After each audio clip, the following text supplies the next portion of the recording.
Hi. You might not know this by heart, but I just counted and it's been 6 months since I've uploaded a YouTube video. I did not mean for this to happen, but it's been a wild 6 months. I'm filming this intro after I've edited the bulk of my footage, and I feel I must warn you that as a result of the wild 6 months, this video is a mess. I ultimately like the way it all came together, but you must know specifically that the timeline is crazy. I think that's actually part of why it took me so long to edit, because I would stare at my footage and I would be like, how do I make sense of what happened here? Because I changed my mind a couple of times about how I wanted to go about this video, and normally I feel like I have more forethought put into the format and timeline of events, especially when I'm doing something more vlog style like this. I did my best. I think you will be able to follow what's going on as long as you forgive me for changing my mind a bunch. The basic premise here, though, was inspired by the fact that my dad was in my last YouTube video about Snow Whites, and pretty much every time my dad has been in a video, I've been bombarded with comments about how much you guys love him. The people love Jacob. They long for Jacob, and he loves it. He's not even in denial about it. He will call me like, are you seeing all of these nice comments? And to be fair, I think he reads all of my comments even when he's not in a video, because he'll call me about comments on other videos too, if they annoy him. The point is, it got me thinking about different ways I could incorporate my dad into future videos, and almost separately, I started thinking up a potential idea where I could ask another YouTuber or somebody from my life to give me a watch list so that I could review everything they recommended, because I'm somebody who bonds a lot with people over media. And because of that, I like to think that I am very intentional about taking people's recommendations, and if I get into something that was recommended to me, like crediting the person who got me into it. There are certain franchises and titles that I'm always going to associate with a particular person and make sure I'm talking to them about it. Like, if a new Hunger Games movie comes out, I'm talking to my older sister about that. If a One Tree Hill spinoff comes out, I'm talking to my younger sister about that. And this impulse, I think, was taught to me by my father, who was obsessed my entire childhood with putting me on to things. And like, not to risk getting too sentimental online, but the fact that me and my dad have always bonded over media really like came to mind around this time last year, because he was diagnosed with colon cancer, and it was in October of last year that he underwent the surgery that ultimately led to him now being considered in remission. He told me I could only talk about this if I didn't make it sad, so like, don't get sad. It's not sad. I hope you had the time of your life. But after his big surgery that left him like unable to do a lot of manual labor, I was over at his house a lot, like doing dishes, doing laundry, cooking meals.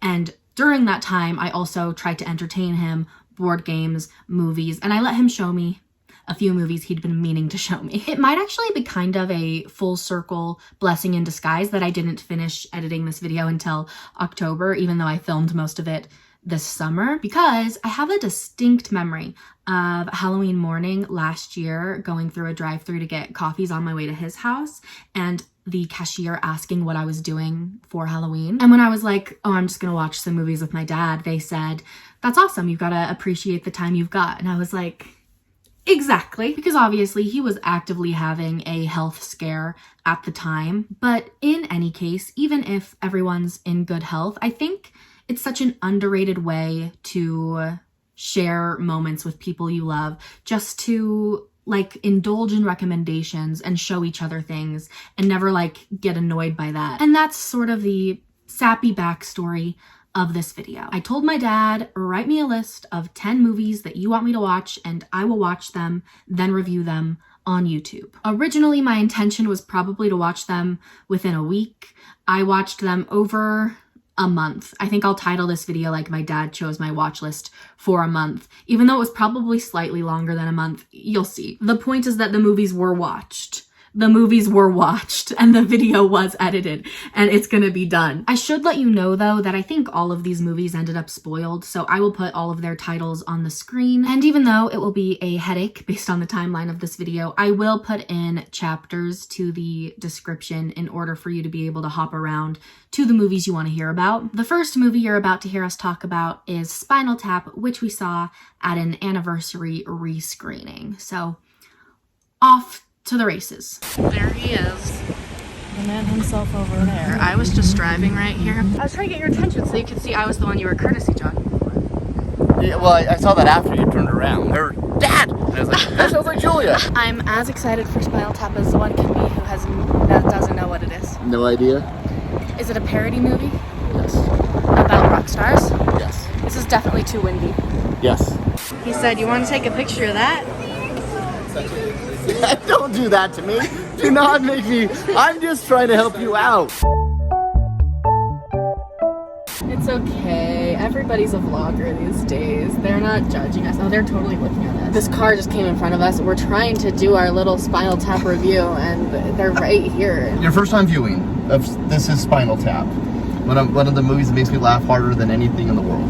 But, like, to clarify, Yes. you chose this, like, more recently because you saw that they were doing a re-screening. Correct. Yes, it was always on the short list. This and Best in Show, because they were both done by Christopher Guest as a mockumentary style. Well, I did think it was funny. And at first, it took me, like, a minute to get into the style of it because it's, like, British, so it's drier. Do you want to know the funny thing about what you just said? Is that it was British, and only one of the actors is British. Just actors? Like, was it made by Brits, though? Christopher Guest, who created it, he's actually a lord in the British Empire. That you can look that up and explain that later. And he's married to Jamie Lee Curtis. Random thought. And then Harry Shearer does a lot of Simpsons voices. This is what, like, people picked up on why you get so many comments about you, I think, is... Because I'm a weirdo? Why, like, you're like, here's a catalog of fun facts. No, and I appreciate every comment that shows up on one of your videos about how I wish my dad would just watch movies and, show me what he loved. And, it makes me feel good and sad at the same time because I'm like, oh, I wish you had that dad too. Yeah, you should have had that dad. It's not fair you didn't. Because I'm to make you their parasocial dad. I'm fine with that. And this movie was, I'll send you more information on it because I wanted you to go in blind. I hate, generally speaking, and hate's too strong. Dislike, don't enjoy musical biopics in a general sense because they all follow the same formula. So this movie destroyed rock documentaries for me in a lot of ways, and then Walk Hard, the Dewey Cox story, ruined biopics because it followed the same pattern, but they take it all seriously. Like this movie, the actors Michael McKean and Christopher Guest and Harry Shearer played the instruments, wrote the songs, wrote the lyrics, did everything. Rob Reiner participated, the director. A song called Sex Farm is clearly a parody of terrible hard rock music from the late 70s and early 80s. That's the other thing I was going to say. I think for me it would have a different impact if I knew about hard rock from the early 70s the way you might. I've never watched an actual rock documentary, so I don't get out of a mockumentary what you might. That's true. I'm probably not the first person who said this, but this movie to me led to things such, and Christopher Guest movies in general, Waiting for Guffman's another great one, but Christopher Guest movies with this mockumentary style led to The Office, American and British, led to Parks and Rec. This is like early to mockumentaries in general. Yeah, because it came out in 1984, right? And so the British Office was, I'm throwing dates out, but I'm just going to say 2005? I don't know. 2005? Yeah. I was curious about that, like when mockumentaries really... And I actually, that's what I said, I don't know the answer to that. But in my brain, this was the first one I remember seeing. You know what was weirdly topical about this movie?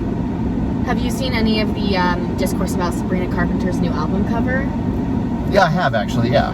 And then you get like this whole storyline about their sexist, like dog-leash album cover. And I realized that called Smell the Glove. I'd recently seen some of those clips in context with the had Sabrina you? Carpenter Oh, okay, thing. that makes so perfect sense. So I was like, oh, this is where that comes from. You put a greased, naked woman on all fours with a dog collar around her neck and a leash. One of my favorite little jokes was in reference to the album cover and how they were talking about how they could have flipped it and done like them with being on the leash. And then he said, there's such a fine line between stupidity and cleverness. It was something like that. And I was like, and actually it's weirdly true. I'm excited for the sequel. That's why it's in the theaters this weekend. But okay, good. Well, it's a date. This weekend? No, that's why the movie's this weekend. Got it. It's for this. I was like, I thought it said September. How are these people back already? I don't know. Go home. I thought they were going into a movie. I thought they were too, but they went to Ross. Bye all. Further context for you while I have you for this. Okay, never mind. Back all. Further context for you while I have you at the grand opening. Yes. I don't think I'm going to rank these. Normally, if I do a deep dive of something, I'm going to like. I don't think you could, because the movies I've chosen. They're all just so fantastic. Yes. Oh, they all mean something to me in one way or the other. Well, that's okay because the video is about like learning more about my dad. So it's okay if it's about you and not about like their objective quality in the world. But, I try to do both, and you can be honest. If you have a movie you watch that you don't like, just tell me. I'm not. I'll do my honest opinions. Okay. I will say like probably on Letterboxd I'm gonna go for a 3 for this. I totally did enjoy it, but I think that it means more to somebody who knows more about this genre of music in this time period. You know what I mean? No, 100%. Okay. Very cool. Now you can say bye. All right, bye everybody. 3 weeks later. I told him at the very beginning of July, hey, whip up that list we were talking about for me because I'm going to get a start on this video. And right now is July 24th, and I have only watched Spinal Tap because we had to go to the theater rescreening. And that's like partially his fault. I'm gonna blame him a little because from the beginning I had said I'd like you to write little blurbs about why you chose each movie, or you could film them, whatever is the most comfortable. And he's like, Julia, I will write and I will film and then you can decide. And I was like, okay, whatever. Whatever you want though. And he took writing his descriptions seriously. He emailed them to me. He was like, do you want to read over these? And I was like, kind of the point is that I'll read them on camera, so I don't want to read them. And I don't know what they entail, but they're thick paragraphs. But I waited on them for a while because he didn't know that I was waiting on them to start filming. In my mind, I would watch a movie and then read off why he chose it. But in his mind, I would watch all of the movies and then read off all of his descriptions. So we just had a little miscommunication there, and that is on me. I've been distracted as well because for a while now it hasn't been his fault and I have had his paragraphs. Right now the issue, if I can be totally for real with you, is that I recently ended a romantic entanglement of sorts that some might call a situationship, and all I can do now, like physically all I can do is journal. And you know what the crazy thing is I would never have expected myself to admit any of that on camera, but I'm trying to be more open. I feel like that's part of the appeal of this whole vlog style thing, so you can know what's going on with me. Anyway, that's where I'm at mentally. And I'm actually like actively struggling to watch shows or read books like I would normally do because anything with a romantic arc like really stresses me out right now. Again, crazy if you know anything about me, but you know what? That's why this video is going to be a good thing, because I'm going to watch these movies that my dad has picked out for me and try to be a normal person. And I'm determined to finally start the process today and watch a movie. It's time that I watch one of these movies. I feel like part of the issue for me right now is that I know there are only 10 movies. Right? So I've done videos where I've watched like 40 movies before. And when I'm doing that, I know that I have to hit like 4 movies a day or it's not going to happen. But in this scenario, I just know too well that it's not going to be like that hard. So I keep putting it off. Like 10 movies, I know for a fact I have multiple times in my life watched the whole Twilight Saga in a day. That's 5 movies. I just have to do that twice. But no, it makes better sense to do like 1 or 2 movies a day, and it would only take me like a week. And I'm going to be doing it on my own, maybe updating my dad with some thoughts as I go. It depends. And then the same way we watched Spinal Tap together, we will have a grand finale that is watching Say Anything together, because Say Anything is kind of the main character movie of this process to me. I would call it an inside joke, but it's not even an inside joke like with my dad. It's an inside joke with me about my dad, because like for years now, every time he finds out that I haven't seen Say Anything, he makes a big deal of it, like he like didn't know that already, because he actually brings that movie up a lot. He loves it and he loves John Cusack, and every time I'm like, I've never seen that, and he goes, what?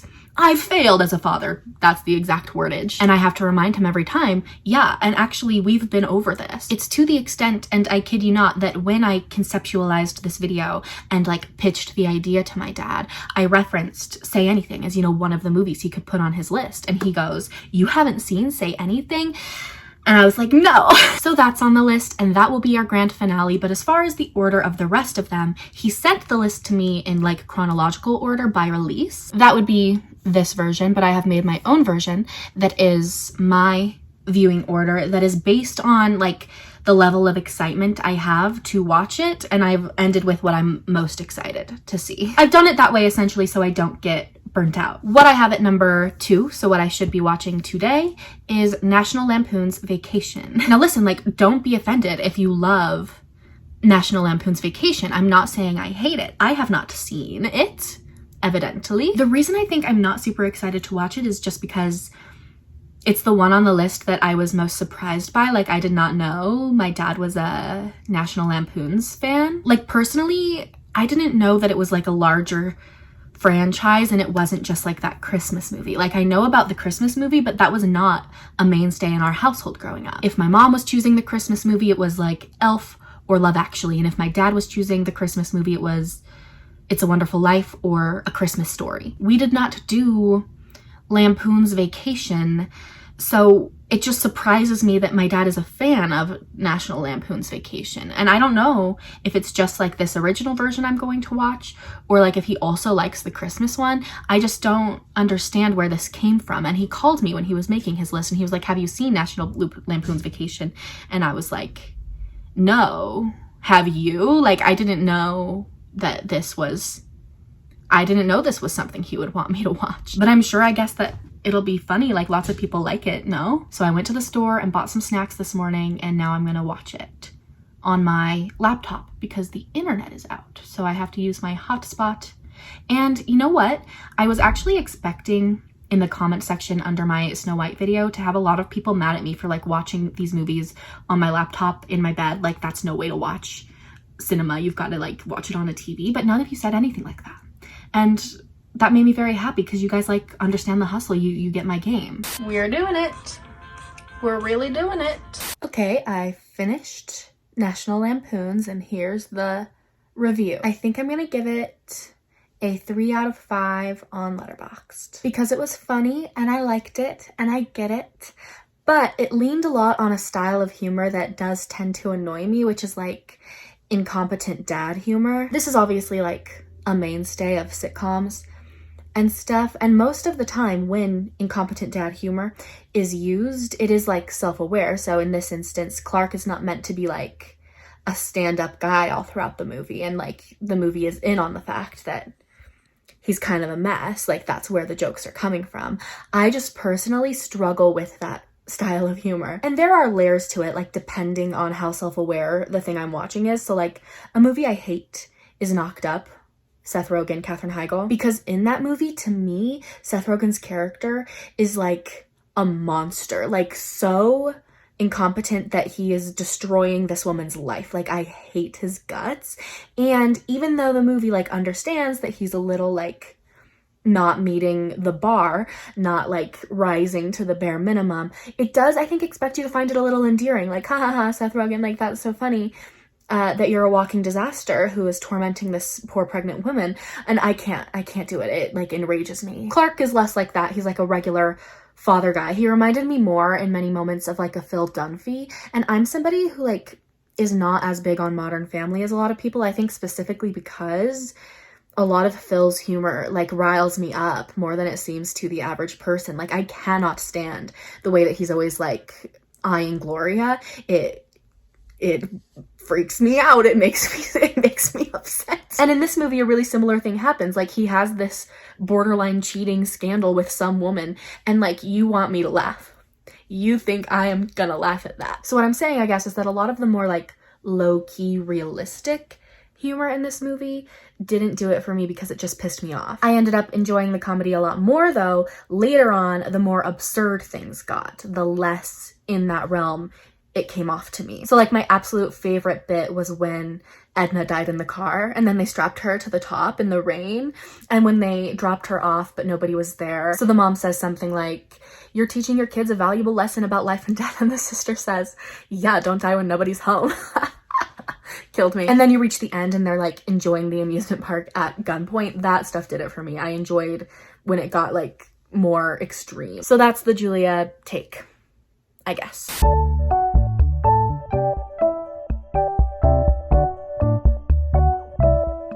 48 hours later. Coming to you from 2 days after trivia now, and we did not win. We did play nearly perfect games though. There were 2 games, multiple rounds each game, and both times we only got like 2 questions wrong, mainly thanks to my dad. I knew a question about Rihanna. I also haven't watched any other movies besides National Lampoon's since, but that's okay because my master plan is developing. I went to a farmer's market with my mom this morning. I'll be going to my sister's birthday dinner tonight, and there I will see my dad and I will discuss this with him. But originally I had told him I'm trying to get this video done in July. Unfortunately, I don't think that's the timeline we are on anymore. Anyway, me and my dad and maybe some other people, I don't really know what the group is, are already planning to see the movie Sunset Boulevard at a re-screening in theaters on August 3rd. Now, I've known that that movie is one of my dad's all-time favorites, and we think it would be cool if I watched it for the first time in theaters. So if it weren't for that re-screening and the fact that I was trying to get this video done in July, Sunset Boulevard would have made the list, I'm pretty sure. And the reason we have a different Billy Wilder movie on the list was essentially to replace it. But if I'm likely not going to finish this video until August anyway, then we might as well just switch The Apartment, the other Billy Wilder movie, out for Sunset Boulevard and close this thing out in theaters the way we started it in theaters. So I'm gonna talk to him about that tonight, and I think he's gonna be down. I think that makes way better sense. And I just intended to get more videos done this summer, but didn't. Oh well, sorry about that. I also realized though that I never read up on my dad's reasonings for choosing National Lampoons. So I will read his justification now. I don't like to speak with too broad of a brush about Gen X, but I think it's safe to say this is a comedy that we all love. I'm sure that's not true, but everyone I grew up with or went to college with could quote this movie. It was on the short list, but then I listened to a podcast about it and rewatched it as I was creating this list, and it still kills me. There are so many elements of this movie that were instrumental to the comedies of the 80s. Oh, he's got some point form here. So 1, it is written by John Hughes, who invented the 80s teen comedy and romance. He then lists a bunch of John Hughes movies: Ferris Bueller, Breakfast Club, Pretty in Pink, 16 Candles. Oh,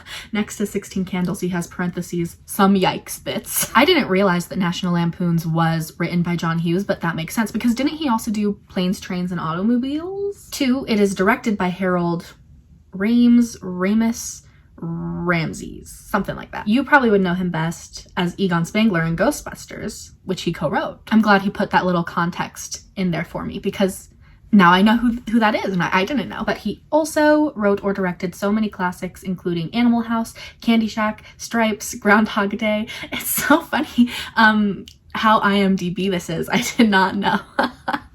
I did not realize it would be so informational. 3, it stars Chevy Chase, who was in a few movies I considered for this. This was definitely the first time I saw him in a film, but he had some of my classic Will Anyone Else Appreciate Them films, such as Foul Play and Seems Like Old Times with Goldie Hawn, Candy Shack, Fletch, and Funny Farm. What my dad doesn't realize is that when I bring up movie titles, I tend to like get the poster and put it up, and like he's giving me a lot of editing work to do. He was also in the original cast of SNL. You probably know him best from when I would watch the TV show Community.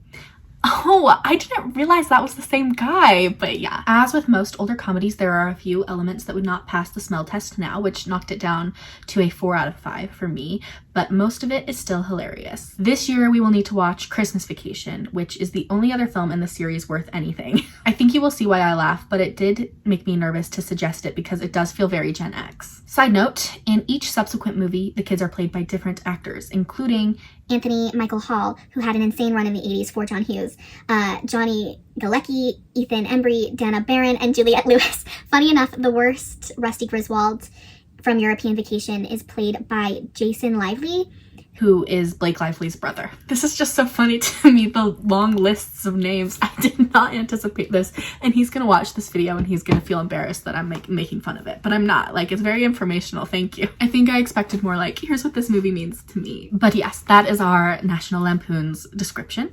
And now that I am waiting until August 3rd to finish watching all of the movies, I have like another week to like work my way through them, plenty of time. And that's going to be helpful for me. Unless I pitch the idea of swapping out for Sunset Boulevard tonight and he says no way, which is not what I anticipate. Sunset Boulevard then. Sunset Boulevard, yes.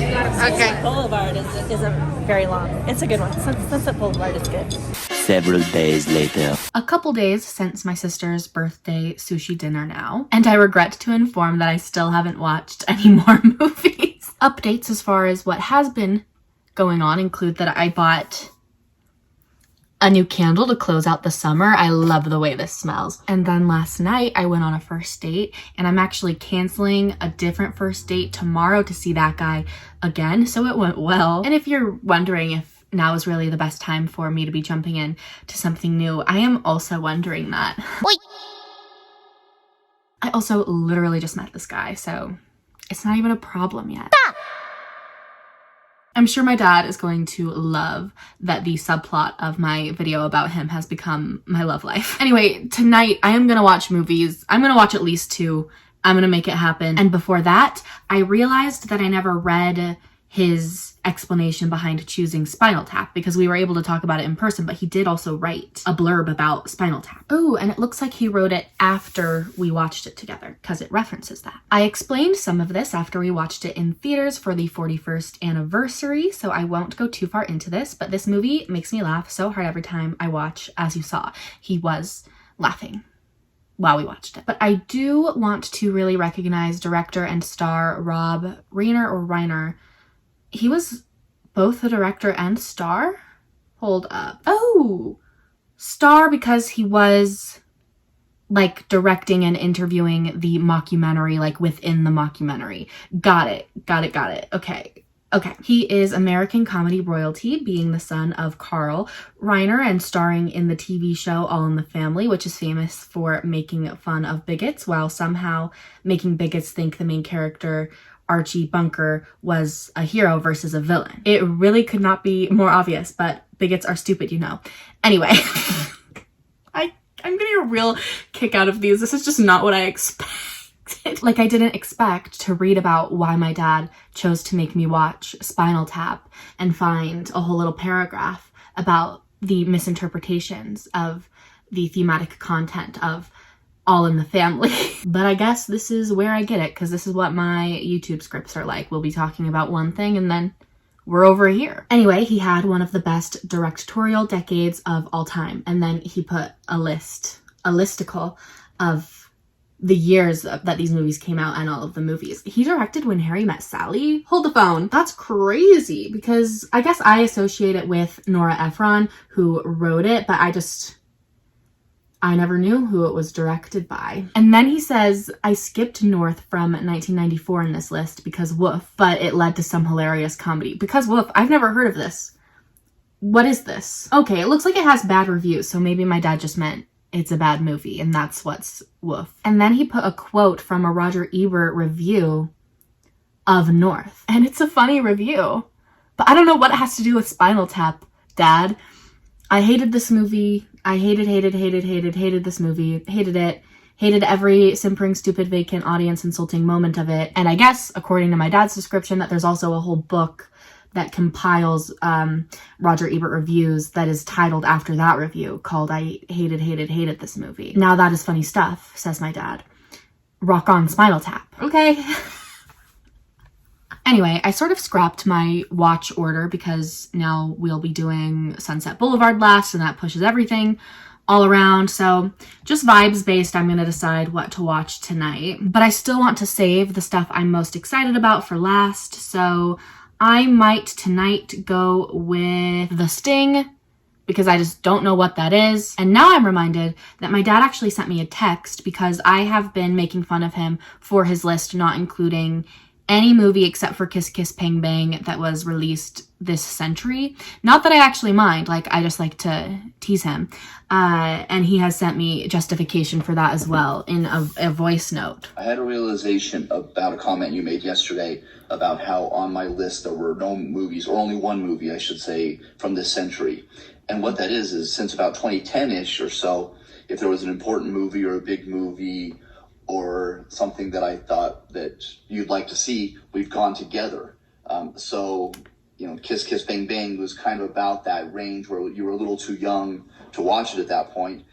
But everything since then, you've probably seen, or I saw it with you, or you saw it with your mom or with your sisters. So that is why I didn't do it consciously. I was trying to show you movies from when I was a kid, and movies that I grew up with, and movies that I loved, you know, in my young years and adolescence. But that's the reason there aren't more newer movies, is because I've probably either gone to them with you or already forced you to watch them with me. So to me, that's an explanation as to why they're all older movies rather than the newer movies. That makes a lot of sense, actually. The Sting is 70s, though, and we're gonna start there. It's something unpredictable, but in the end is right. I hope you had the time of your life. Before Jensen comes out, Yeah. I watched Kiss Kiss Bang Bang today. Okay. Thoughts? That's probably my favorite one so far. Really? Okay. Yeah. I told you. We'll talk about it in the car. Yeah. I just wanted to show off we're at the Hosier show. I'll talk to my dad later about more movies. I was gonna talk to him in the car, but I'm too tired. And I'm driving. But you know what's funny is I have just happened to hang out with all of you guys a lot since I've been filming this video. So there's like us going to sushi, there's like me and dad going to a movie, and now there's this, and it reminds me of a comment I got once. I had both Anna and Jamie in a video, and the comment said, "Do you hang out with anyone besides your sisters?" And I was like, next question. Later. Hey, I apologize for the air drying hair. The schedule is tight today. I actually don't remember the last time I sat down with you to give you an update. This video is a mess. I realized that part of the reason why I was struggling to get through the movies was because I felt pressure to like vlog while I watched them. And when I let that go, I was able to watch them a lot more quickly. So I've been doing like 2 a day for the past 3 days. If I look at my letterboxd diary now, I can give you an accurate rundown. Right, so the last movie I actually talked about with you was National Lampoon's, the first one I watched on my own, and since then I've watched all but the 2 I'm gonna watch with my dad today. On the 29th of July, I watched The Sting. So actually, let's just start there. Let me find my dad's reasoning behind choosing The Sting, because it actually does surprise me that he would recommend that movie to me, because my main thought about The Sting is that I recognize it to be a great movie, but it's the exact kind of movie that I struggle to get into because of me and my psychology, which puts me in the movie reviewing scenario I hate most, which is when I know a movie is better than like I am able to like it. You know what I mean? It's just that when movies are about like men in suits talking about things like money or like plans, I'm not saying I don't take pride in this. It's like a genuine problem I have, where it's just really hard for me to get into movies without at least one like prominent female character. I wish it weren't true, and there are some exceptions. Like, you know what I love that I was surprised I loved because of its title? 12 Angry Men. Obsessed with 12 Angry Men. When I watched it, I was like, oh, I get why this is a classic. I could listen to like this dialogue for days. That's the exception to the rule. The Sting is not the exception to the rule. It is the rule. I sat there and I was like, okay, Julia, pay attention. Girl, you have got to lock in. You have got to pay attention to this movie. And still, the main thing I can tell you what I thought about it was that I liked the visuals, because it was so hard. And like the in suits part is necessary here too, because I feel like jumping ahead in the schedule, I watched Good Will Hunting for the first time this morning. It's a very dialogue heavy movie about boys and dudes, and I loved it. Thought it was fantastic. Had a great time because it's not them in suits. So what I'm really interested to see is my dad's description as to why he chose The Sting. It is possible that I have seen this film more than any other in my life. One of my best friends from the day we met as we started 3rd grade until we finished high school had it on Betamax, not VHS, Betamax. Beta was the better format, according to the experts I have read since then, but I was 8. What did I know at the time? But Beta lost out to VHS because Sony wouldn't license their technology to other manufacturers. Don't worry, Sony came out okay. I talked to him on the phone about this the other day. I said, I'm surprised by how informational your blurbs are, because I thought it would be more like your emotional connection to the movie, but it's fully like, what is Betamax? I don't know what we're talking about. It's okay, let's see what he says next. This is the same friend who introduced me to Monty Python and the Holy Grail and the film Murder by Death, not the band of the same name. His brother also taught me how to dribble a basketball with my left hand. No wonder we were buddies. We would watch this movie every few weeks because we had only a few options. Murder by Death and The Sting started my love affair with Caper, murder mystery comedy. Caper. Okay, wait. A caper is a lighthearted or humorous crime scheme. Anyway, Murder by Death has some problematic issues, but The Sting is a stone cold classic. It won the Oscars for Best Picture, Director, and Screenplay. You see, this is the problem with me knowing that I don't have anything interesting to say about it or to add to the conversation. This film started my love affair with Paul Newman and Robert Redford, 2 of the most charismatic movie stars I have ever seen. That's the other thing I thought. The performances were good and they were charismatic. Hey Julia, since you've been working on this video, obviously Robert Redford has passed away, and I did assign one of his movies, one of my favorite movies of his, for you, and if I'd known he was going to pass away, I might have just made it an entire top 10 list of his movies that you should see. But as it stands, you only watched The Sting. But the reason I'm adding this as kind of a, epilogue to my feelings on the videos and the movies that I made you watch is because he was probably my first movie star that I really loved everything that he did. I wear number 9 when I play softball because he wore number 9 as Roy Hobbs in The Natural. The Sting is probably the movie I've seen more than any other movie of all time, maybe even more than Star Wars.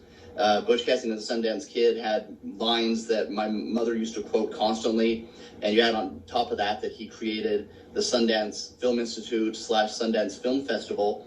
That was the launching pad for so many directors who were very influential and continue to be influential, and it is really too bad that they're leaving the state of Utah, but maybe it's best that he passed before that happened and they moved away from where he intended it to be. But he was very important to me in his movies, including the fact that All the President's Men that he did with Dustin Hoffman was the movie that inspired me to want to be a journalist, even though it didn't end up happening that way. It is why, I started in school as a journalism major and really respect journalists who do their job now is based on that movie. So those are kind of my afterthoughts on Robert Redford. I could go on and on, but that is what I wanted to let you know. All right.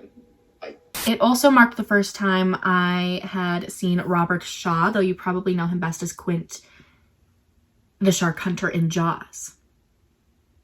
I didn't put that together, actually. I recently, as in the last 5 years, learned that the writer of this film also wrote one of my favorite baseball movies, Major League, and The Wonderful Sleepless in Seattle. Oh, I like Sleepless in Seattle. Every time I watch Knives Out, Glass Onion, Poker Face, Monk, Psych, or the millions of other capers, it is because of how much I love this movie. It's interesting to think about The Sting through the lens of all of those movies and through the lens of it being like a murder mystery, because I guess I wasn't watching it that way or interpreting it that way. It came off to me more like a heist thing. Like it was very businessy to me and less like murdery to me. That's interesting. The 30s setting allows for fantastic costume and set design and one kick-ass soundtrack. One of the vinyl records I was most upset about being lost to time when my mom died was this soundtrack. See, that I didn't know. And that is interesting. And I don't know if I noticed the soundtrack that much, but I did notice the costume and set design, and that was probably my favorite thing about it. Anyway, I did eventually watch So I Married an Axe Murderer like 2 days later on July 31st. Based on the title, I expected something a little bit more serious. Like, I knew it was a funny title, but I guess I expected more of a satirical thriller. It is a full-on Mike Myers comedy, and I enjoyed it. I thought it was funny. I really did like the premise. You know, he starts out having had a history of exes that he assumed crazy things of and ended them. So then him and the people in his life think, you know, you cut things off too soon, you run away when things get serious. And then he meets a woman who he starts to believe is an axe murderer, and, you know, gets convinced she's not an axe murderer, you can marry her. But it does seem very suspicious. And then there's a twist at the end. Oh, like, I guess skip forward if you don't want to know. She's not an axe murderer, her sister is, and that's why all of her previous husbands have, you know, died and all that. Now, my main knock against the film is actually that I would have preferred if she actually was an axe murderer.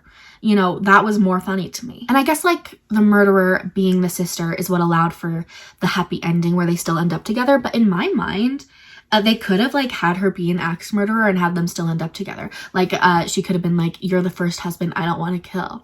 And that would have been funny. I wanted, like, a full commitment to the bit, I guess. I didn't like the twist ending. I wanted her to be an axe murderer, and I loved the idea that she was for real an axe murderer. So that's my main issue, but I did enjoy it, and I also really liked the soundtrack. But let's see what he said about it. Oh, this was a request made by my girlfriend. So it was Natalie. Natalie, my dad's girlfriend, got an honorary pick. I should have asked her about it when I saw her, but I hadn't read this yet. She was so ashamed of me when I said I was considering this one and mentioned Julia had not seen it. Should I read myself in third person when he writes me third person? I do really love this movie, and I laugh constantly through it. I primarily included it because it feels like a time capsule of my college days, 1992 through 1996.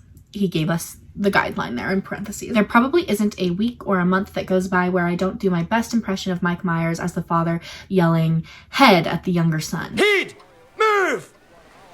The side plot of Anthony LaPaglia, he is making me pronounce so many names, trying to get his police chief boss to be more like the chiefs he sees on TV and in the movies, is hilarious. Alan Arkin was a gem of an actor. It was definitely the early 90s. The reason I ultimately landed on this, though, was because I find Mike Myers' career arc fascinating.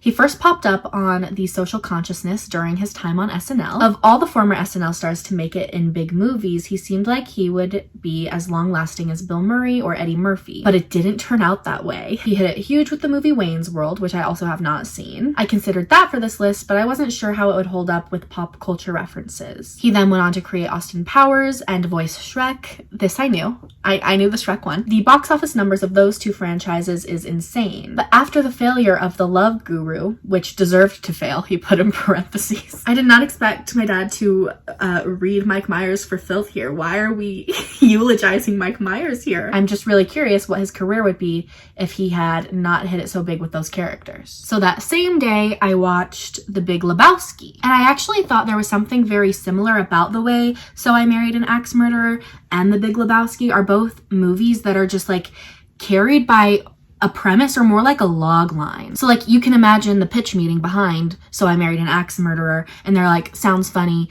sure, make that. And to me, it sort of feels like the same thing when it comes to The Big Lebowski, which is not a movie I knew anything about. I had no idea what the premise would be, but like the whole thing is based on the idea that he has the same name as a rich guy. So he gets like embroiled in this rich guy's problems. And that's like the whole movie. It's all just like that premise. I didn't know it would have bowling in it. I didn't know it would have Julianne Moore in it. I didn't know a thing about The Big Lebowski, but again, I did enjoy it. Actually, I'll reveal to you the star ratings I've been giving these movies on Letterboxd, because I gave Spinal Tap 3, National Lampoon's 3, The Sting 3. Again, so sorry. I get it. I get that it's better than a 3. I have to speak my truth. And anyway, I also gave So I Married an Axe Murderer 3, and you hit 4 with The Big Lebowski. So this to me is evidence that I know my own taste, because even though I did not stick to the viewing order I had originally written in this journal, I did still try like working my way up to what I knew I would like. And it worked out exactly like that, because since The Big Lebowski, everything's been 4. I like the stuff I've been watching since then, you know, on average better, which isn't to say I dislike anything from before it. I think the big issue with this video is like the idea that these aren't movies that are very important to my dad that he deeply wants me to enjoy. And so like I obviously wouldn't come on here and like flame any of them, but like I did enjoy them all. It's just hard to be like, yeah, I liked that, and not like I'm obsessed with that. Thanks for showing that to me. But yeah, The Big Lebowski, good times.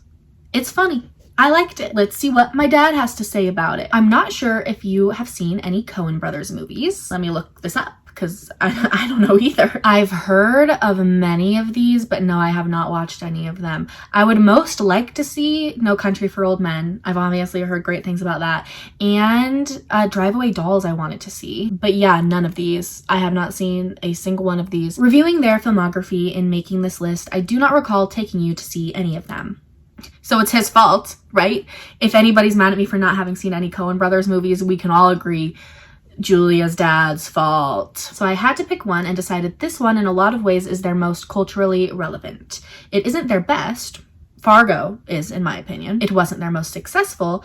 True Grit would hold that honor per box office numbers, really? But True Grit would have been an interesting one to choose because I like Haley Steinfeld. It wasn't their most applauded at the time. No Country for Old Men won Best Picture, and Fargo was nominated for the same. It is not the funniest. That would be Raising Arizona. Dad, it sounds like you don't even like this movie. What do you even like about The Big Lebowski? But this is easily the most quotable for men of a certain age. I spend every day now yelling, "Shut the F up, Donnie," or "Donnie, you're out of your element." Actually, that was something that made me sad about the movie, is Donnie's whole arc. That poor man. This movie alone made me revisit how good the Eagles were as a band. Come on, I had a rough night and I hate the fucking Eagles, man. The plot of this movie is barely coherent. It is a movie based on vibes. Yeah, and those vibes are delightful. Jeff Bridges has been one of my favorite actors throughout most of my life, and this is probably his most iconic performance. The Coens directed Jeff Bridges, Matt Damon, and Haley Steinfeld in her theatrical debut. Oh, in general, not in The Big Lebowski. I was like, Haley Steinfeld was not in this movie. Also Matt Damon, not in this movie. I didn't select it because I wasn't sure if you'd like the Western and wasn't sure if you'd seen it for Haley Steinfeld. If not, I will happily watch it as well. I haven't seen it. And he knows what I like. He knows what I'm here for. Anyway, what's next? On August 1st, I watched Kiss Kiss Bang Bang. This movie and Say Anything were the two that were the real inspirations behind working on this video with my dad, because they are two that I've known he wants me to see. I mean, Say Anything, he's just always thought that I've seen, and he freaks out every time he finds out that I haven't. But Kiss Kiss Bang Bang, he knows that I haven't seen, and he's always trying to get me to watch it. There was one time he gave me the Blu-ray. I don't have a Blu-ray player, but I had that Blu-ray for maybe a decade. I had that Blu-ray for a long time, and I think I gave it back or it went missing. But I do know Kiss Kiss Bang Bang was directed or written or created by somebody who also made The Nice Guys, which my dad also made me watch. And I liked The Nice Guys, but I would say I like Kiss Kiss Bang Bang better. I had a good time.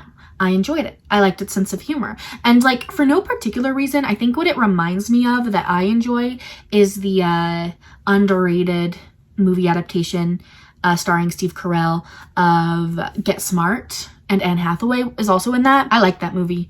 I don't know if anybody else remembers that movie, but I like that movie. And something about the vibes of Kiss Kiss Bang Bang were there for me, just its style of humor and the pace it moves, and maybe the years they came out. This was a very developmental time in my child's psyche, so something about the aesthetics of that time period speak to me, I guess. And for this one, my dad wrote, Shane Black has been one of my favorite screenwriters since Lethal Weapon, and this one marks his directorial debut. He was primarily a writer until writing and directing this, which brings out great performances in Robert Downey Jr. and Val Kilmer. No reference to the star of the show, Michelle Monaghan.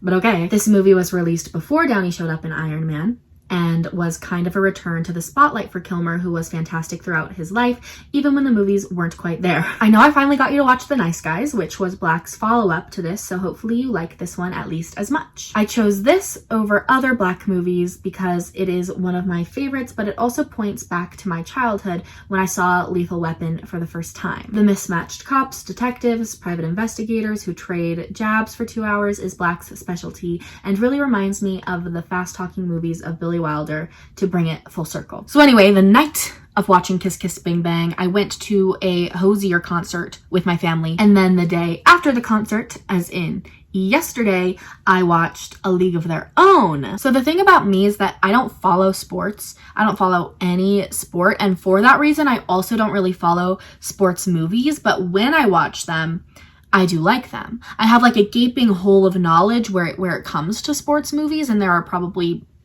dozens of classics that I have never seen. For instance, A League of Their Own, which before now I didn't know was about women. The point is that when I sit down to watch a sports movie, I get affected by them just like anybody else, because that's the cool thing about sports. It's not like all of the stats and following it live that gets me, but like arcs, the stories of like people coming from nowhere and then they like get to be in something together, and the camaraderie. There's good stuff there. I see it. I feel, you know what my favorite sports movie is? It's another one I saw with my dad, like on a whim, because we wanted to see a movie and it was in theaters. McFarland USA, starring Kevin Costner. I don't know if anybody even saw this, but I liked it a lot, and I love it, actually. That's my favorite sports movie. But I also enjoyed A League of Their Own when I watched it yesterday. In fact, I cried twice. I cried early on when they're getting put into their teams and the girl's looking for her name on the list, but she can't read. So then somebody else helps her read it. I cried. Oh, and then at the end when they're touring the museum of when they're all grown up, I also cried then. So yeah, I like A League of Their Own. I like that it balances out my distaste for sports with my love of movies about girls. I love the way conflict between sisters is portrayed, and the way that they like carry these resentments silently until it all blows up, but they're always like rooting for each other and they'll always come back together. Good stuff. Tom Hanks was cool in it. And what I really liked about the Tom Hanks arc was that you sort of anticipate there to be a romantic connection between him and what's the main girl called? Dottie. You expect Jimmy and Dottie to sort of have a thing, and maybe they even do, but like she's married and it's just not happening, and so it doesn't happen. They just like form a camaraderie and a friendship, and maybe that's all it was supposed to come across as. But do you get what it's just interesting the way it all played out. I was like the whole time expecting it to go somewhere non-platonic, but it didn't, and I was happy about it. I do wonder why my dad chose it, because I've never heard him talk about this. The thing about this whole list of movies is I think I expected to like recognize more of them, or like have been pestered to watch them throughout my life, but a lot of those movies that my dad has pestered me to watch are things I eventually watched, like The Nice Guys or whatever. Really, this list is like stuff that I never even knew he liked. I didn't know my dad was a big League of Their Own fan. Let's read about why. Oh my goodness, this is a long one. I love sports. I love baseball, and baseball makes the best sports movies. Patrick Willems has a great video essay explaining why that is, so I recommend it if you want to understand that better. My dad is a big Patrick Willems fan. All right, there's a couple sentences here where he lists a bunch of baseball movies. I'm just going to let you know my dad knows about them, and he names them here and their directors, and I'm not going to read them. I'm going to start up again right here. Julia, on the other hand, could not care less about sports. She will occasionally humor me, but generally she will only attend a sports watching party because it is a party that includes one or both of her sisters, her nieces, and her nephew. This is so true. As I was conceiving this list, I realized it was much too light on female directors and female representation. Basically, it was missing it entirely. This was not intentional, and it is definitely a byproduct of the fact that when I was younger, female directors were not as represented. I'm glad that is changing, but that change also aligns with when Julia really started taking a deeper interest in film, so it was difficult to find one that she hadn't seen. That's fair, but you know what I was thinking about that I was shocked didn't make his list, that I know is one of his favorite movies? Lost in Translation, directed by Sofia Coppola. He loves that movie. I've never seen it. I've never seen anything directed by Sofia Coppola, which is kind of like a huge blind spot for me because I know she makes like the type of movies that I could really be into. But at this point, I could see myself watching all of them like for a project like this or something. Maybe that's why he left this off. I think it just slipped his mind. And I think if I tell him, like when I see him later today, did you ever think of putting Lost in Translation on the list? He's going to be like, what?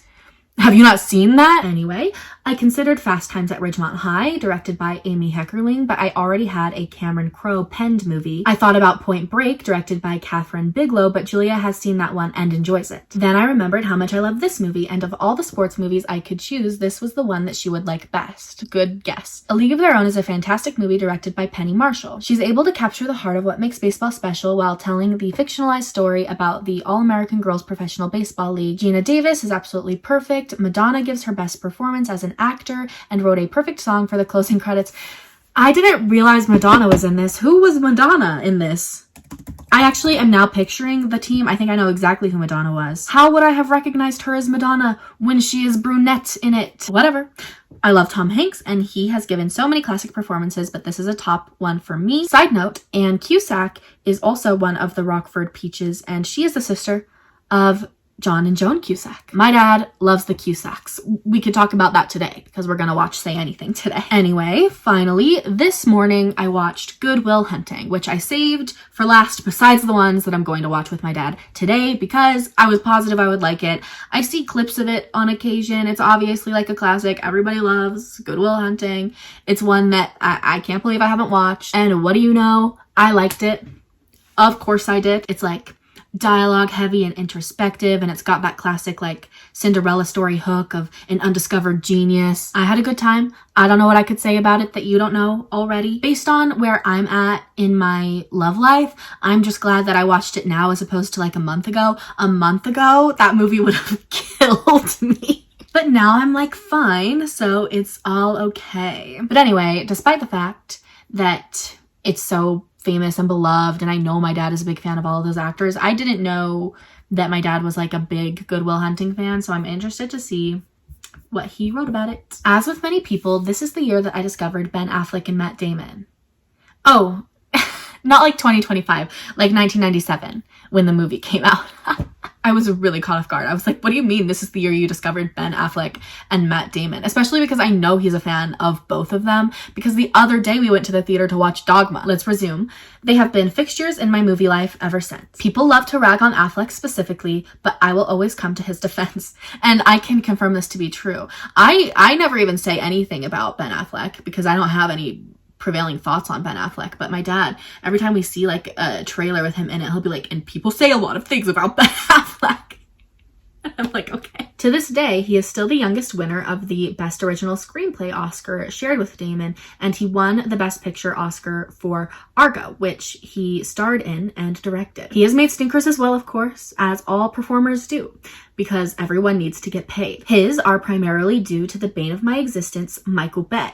It's sort of like reading my dad's diary if my dad was like in middle school with Michael Bay and Ben Affleck. But he has a sense of humor about it. He recently did a trip to the Criterion Closet and said that some of his best work was his commentary track for Armageddon. And if you ever get a chance to watch that movie with his commentary turned on, do it. He is hilarious. Matt Damon's career hasn't been too shabby either. That's just crazy because I feel like he probably has like one of the more prolific careers of an actor of all time. But it's also funny because my dad made fun of me for liking the movie We Bought a Zoo. I like the movie We Bought a Zoo. And he said, why would you even watch that? I don't know. Don't you want to watch a movie about people who bought a zoo and cry at it when the zoo opens? Okay, then he has a big list of movies that Matt Damon has been in that I'm just gonna slide on by. But the reason I chose this film was for Robin Williams' performance that won him the Best Supporting Actor Oscar. Robin did so many great movies. He was such an influence in my life that when my 8th grade Spanish teacher was playing a game to get us to guess a character he was describing in Spanish, I said Robin Williams when he was looking for Popeye. I clearly did not know my Spanish, but I got the idea. He was freaking hilarious, and you probably know him best as Genie in Aladdin, or as Mrs. Doubtfire, or as Theodore Roosevelt in Night at the Museum movies.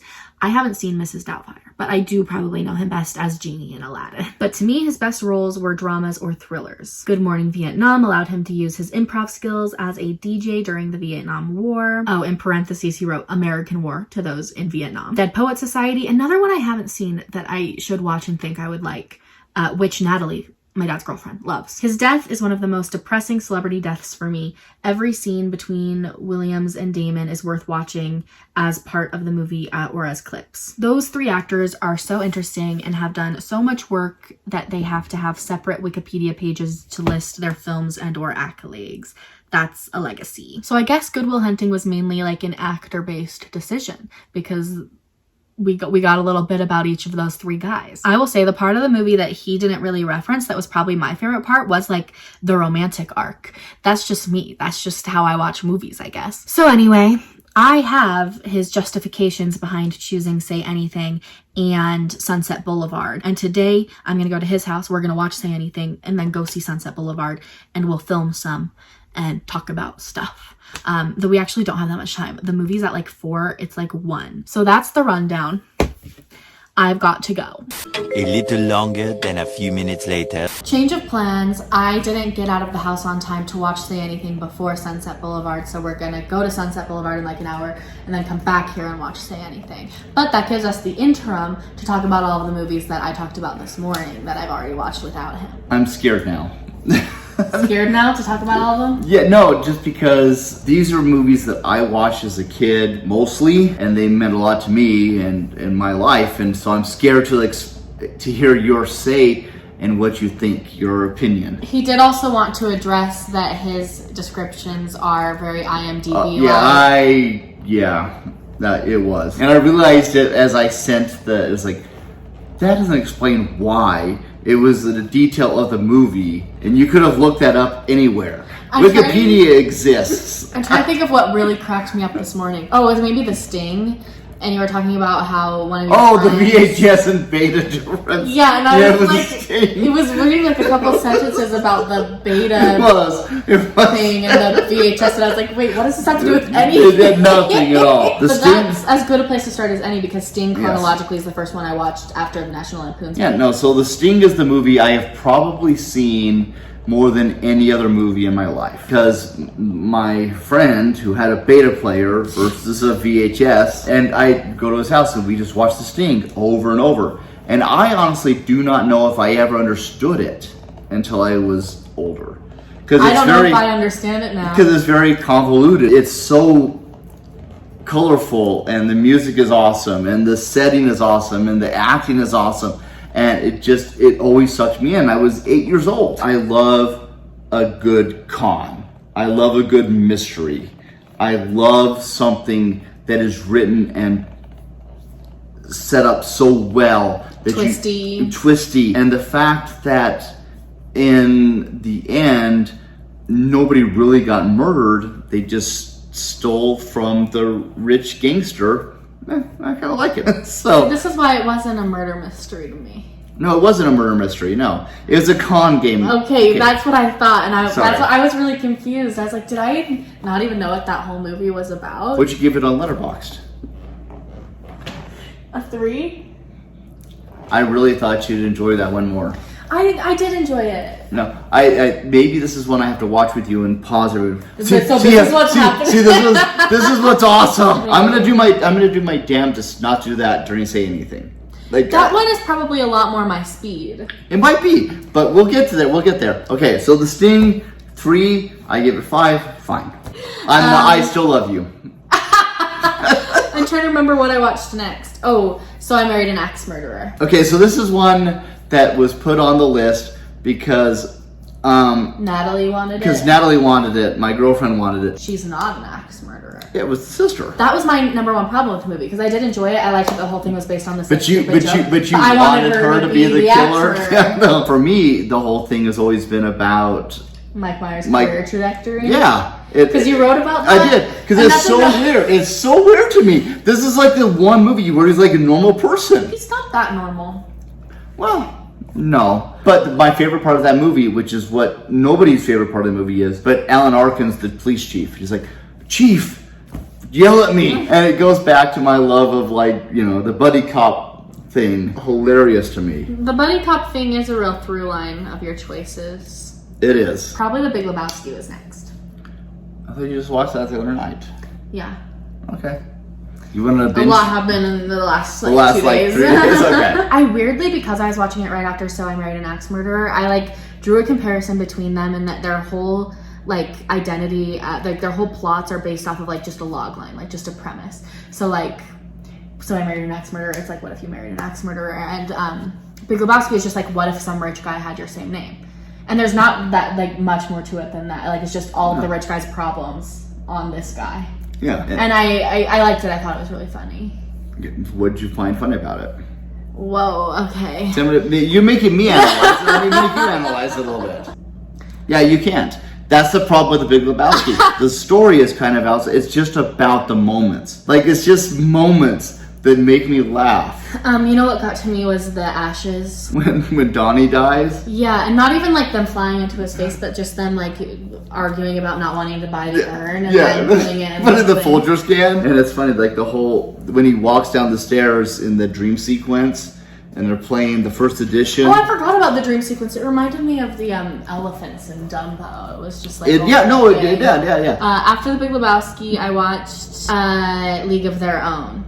And that one, I got pretty much exactly what I expected out of your description, where I was like, I think he probably wanted to do a sports movie, and he was like, Julia would like the one about women. Yeah, but I also realized that I didn't have any female directors, and there are many female directors that I love. So yes, I thought if there was a sports but you know what I thought of? Yes. I haven't seen any Sofia Coppola movies, and I know you love Lost in Translation. So much. You haven't seen that? That could have made the list.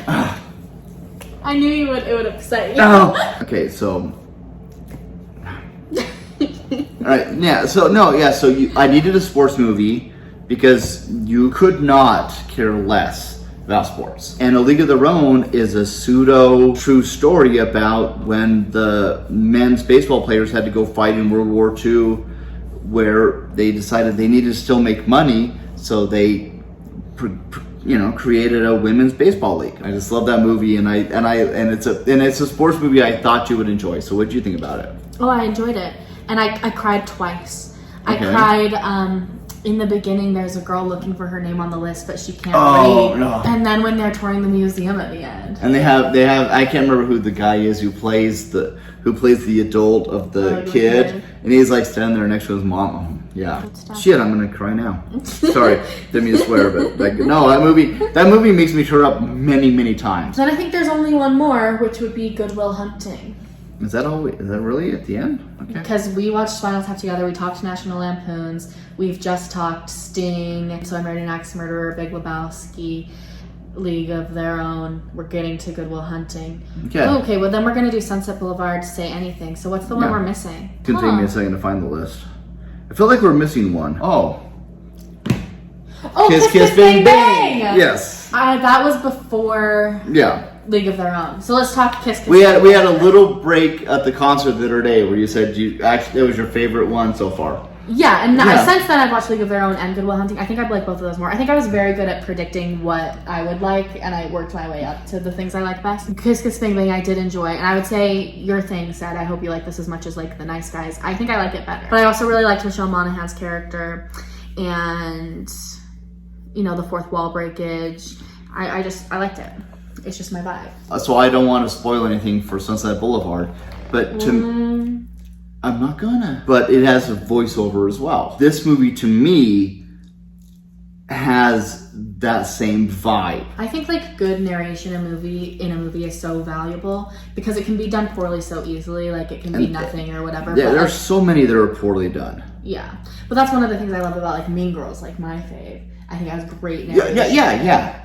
And that's what Kiss Bang Bang does as well. Yeah. I love Shane Black. His writing, his movies built my childhood in so many ways. But I just love the way his banter, his back and forth. And Robert Downey Jr. and Val Kilmer in that movie are just perfect. The fact that you liked it makes me very happy. Because how long have I been trying to make you watch that movie? I told them I had the Blu-ray for like years. I think I gave it back. Or it's right there. It's right there on the floor.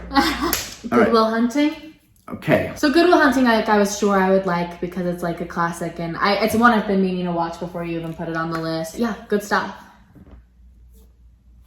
It's very... Can you elaborate? I said it's very like dialogue heavy and introspective. I love that stuff. Very dialogue heavy. There's nothing that happens. It's all dialogue. My favorite arc that you didn't really mention, your whole description was about like the three actors. You're like, it was. I love them all, and I could just... Robin Williams. Yes. And fair enough. It's a very like actor focused movie. Yeah. My favorite arc was probably the romantic arc and the way it ends with him being like, I gotta see about a girl. That's cute to me. A month ago, it would have destroyed me eventually. I actually did fail to mention Minnie Driver in that movie. That's the actress? Yeah. Oh, okay. Actually, if you look in the history, like there was a whole thing about in the end, there was a whole third act that was cut out of the movie. Really? Yeah, from the writing, not from filmed. where it became like a CIA mystery thing. It's like, no, just cut it down. It's not about his job after, it's about these people. And it launched the careers of two of my favorite, actors and directors. I didn't know that Ben Affleck was in it. Because I've like seen Good Will Hunting clips and I've seen everybody else, and then I was like, Ben? Yeah. And you're here? Yeah. And it's just amazing. Okay, so far you have 8 movies you've seen. Uh-huh. You want me to say a favorite? I'm gonna say top 3 right now. The last 3 I watched. Good Will Hunting, Kiss Kiss Bang Bang, and League of Their Own. So you have a bias because you thought you'd like them more. It's not about trying to prove myself right. It's just I'm not saying that. How well I know my tastes. Actually, do we need to head out? Oh shit! Yeah, we do. We've gotta go. We're back from Sunset Boulevard, and in the car, he was like, I can't believe I have to wait this whole car ride to figure out what you think, because I wasn't filming. I have been talking this movie up, I want to say, since you were born. I think I found out about this movie when we started letterboxd accounts, because you put it in your top 4, and I was like, what's that? So that would have been like 2020. Can I give you, so mine is, this is one of my top 4 on letterboxd, because I love Billy Wilder, and I have this debate. And I call it a debate because there's no wrong answer with my manager, and I've had it for the last 8 years because we've known each other for that long. Once a year, usually on Billy Wilder's birthday, we have an argument over what is his best movie. And he says The Apartment, and I say Sunset Boulevard, and we both say, you're right. Like, there's not a wrong answer for those movies, but I want to hear your thoughts, and then I'll tell you more of why I love it so much. You said Some Like It Hot is a Billy Wilder movie? It is. That would probably be my favorite. And that's Am I also right? You're absolutely right. Yeah, because the Billy Wilder projects that I have seen are Some Like It Hot and Ball of Fire, I expected something more comedic. Even though I knew in the back of my head that like somebody died in this movie because of like something somebody said once, and the poster is very dramatic. I just expected something way more comedic than this was. Oh, okay. So I was like, we're okay. Tonally, it reminded me a lot of watching Psycho for the first time, like especially because it becomes about like psychology. Oh, interesting. Okay. Like especially in the end, like you get the iconic shot of her walking down the stairs, and that was so like Norman Bates. You've seen that before, though, right? Mr. DeMille, I'm ready for my close-up. No, it's the pictures that got small. You've never heard that either? Mm-mm. Your generation, because those are like all-time iconic best lines. I've now seen them. Yes, on the big screen for the first time, which I'm very happy. It also felt very much like it was made for the big screen when she's sort of breaking the fourth wall in the end, and she's like, you in the dark. Yeah, so... It's not just the last few shots I liked, though. I enjoyed the whole thing. I find with all, like, classics or, like, movies from around this time, like, you have to put effort into paying attention at the very beginning. Because I feel they start off slower, and then, like, you hit a stride, and it's like, oh, okay, it was all going here. It's not... like the first 2 minutes is exposition and then you're off and running. It builds and builds and the tension builds and builds. Yeah. You have to like slowly figure out how he gets stuck at her house, and you have to do that like one step at a time. And then like you reach the stride, I think, when Betty's character gets more involved, and you're like, oh, but he's there and he's here. That's where you really figure out that he's really like a kept man. And it's clever how it does that, because it like eases you in the way he's eased in. Like you're like, yeah, you can stay here and work on the script. Whatever, sounds like a good idea for you. Yeah, I'm just gonna take some money and manipulate this. Yeah, and then ends up he's the one manipulated. And Billy Wilder, he cuts to the chase of she's 50 years old. And they've just thrown her out to pasture. Like, you're not pretty enough anymore. So she's putting herself through these torturous, quote-unquote, home remedies, plastic surgeries, all the masks, all the Ziplocs, all the whatever, to tighten her skin and all that stuff. And I think that still resonates in 2025. I think it still resonates, but I was taking stock of how different it is now, because there are many, like, older actresses who have thriving careers. It is different now, but it's not perfect. But the thing I love is that Steve DeMille actually plays himself. One of the waxworks playing Bridge is Buster Keaton, the silent movie comedian, who you probably have never seen any of his movies, but he's up there with Charlie Chaplin as one of the best silent comedians. All right, so I think I'll give it either a 4 or a 5. What I find you can do what you want with classics in general is that I usually start off thinking 4, and then like time goes by and I think about the movie all the time and I'm like, that's a 5. And he picked up his Say Anything DVD because he knows what's next. This is next. The last movie that you have to watch? 2 hours later. So we've just finished Say Anything. But it's kind of the movie that started it all. Because for many years I've been saying you need to watch Say Anything. Well, that's your version of the story. Okay, what's your version? My version of the story is that for years you've thought that I'd seen it. That's true. Every time you found out that I hadn't seen it, you went, what? No, yeah, fair enough. As if you didn't know. Because it feels like it's in your wheelhouse, so It now I need does. to know if it is in your wheelhouse or not. It does feel in my wheelhouse, and generally I would describe like John Hughes movies to be movies in my wheelhouse that I hadn't really But it's not watched. John Hughes. It's not? It's Cameron Crowe. Wait, what? Does John Hughes have anything to do with No. it? Does he have anything to do with any of the movies? Was he National Lampoon? National Lampoons. Okay, Yes. that's where I got messed up. That's crazy. I thought it was John Hughes. I was like, I like this so much better than any other John Hughes movie I've watched. and that is fair. Because I was about to say my prevailing thought is like, wow, I get it now. Like, I love John Hughes. No, see, I love this movie. I loved it, I think. Yeah. Did you? I liked that so much. It is so good. No, I had a great time. Probably my favorite one of them all. Of all of them? Really? Okay. I'm not upset about that. Because you know it was what? like it started out so funny, like the humor was really working for me, and then it got to a place where like the romance, like they played it so well. Yeah. Their like on-screen chemistry was like delectable. It was perfect. It started out about Lloyd, but then she sort of became the main character. No, this in is her conflicts. That's what I find hilarious is like all like the cover here, right? It's all about Lloyd Dobler, and it is a Lloyd Dobler movie because of the iconic moments. But this is a Diane Court story. She starts out as this like archetypal dream girl, and it could have been so easy for it to be a movie where it was about him like getting the girl. But I want to slum for a minute or whatever. Yeah, but she's like fully this entirely realized character. It really hit me when she like got the news that she got the fellowship and she sunk to the floor. She's like, then I'll have to get on a plane. Yeah. I was like, I love her. But what was your reaction when you saw Lily Taylor show up? Oh, so he told me like as the opening credits came on, I think there's going to be someone you see that you go like, and yeah, it was Lily Taylor of Dogfight, and I love Dogfight. She's also going to be in the next Hunger Games movie. Cameron Crowe is married to Nancy Wilson, who from Heart, from the 70s band Heart. And so for this movie, all the Joe songs, they wrote like all of them. She's written 65 songs. 65, they're all about you. They're all about pain. So what's up? Never, ever, don't you ever think it! To me, this is the ultimate coming-of-age movie. The ending just being ambiguous that's what happens when you're 18, 19 years old. It's not that ambiguous. They go off to England. Yeah.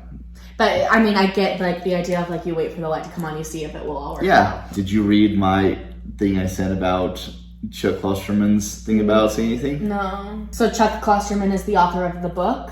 No. Of Sex, Drugs, and Cocoa Puffs? Correct. And the first essay is all about romance at that age. And so that's a book of essays? Yeah. I mean, if you want to. I can go get it. It's a book called Sex, Drugs, and Cocoa Puffs that I just know the cover of very well because I swear like my entire life it was like on a side table somewhere. Well, kind of. That book is well worn. This book has read that in the back? Has been through some stuff.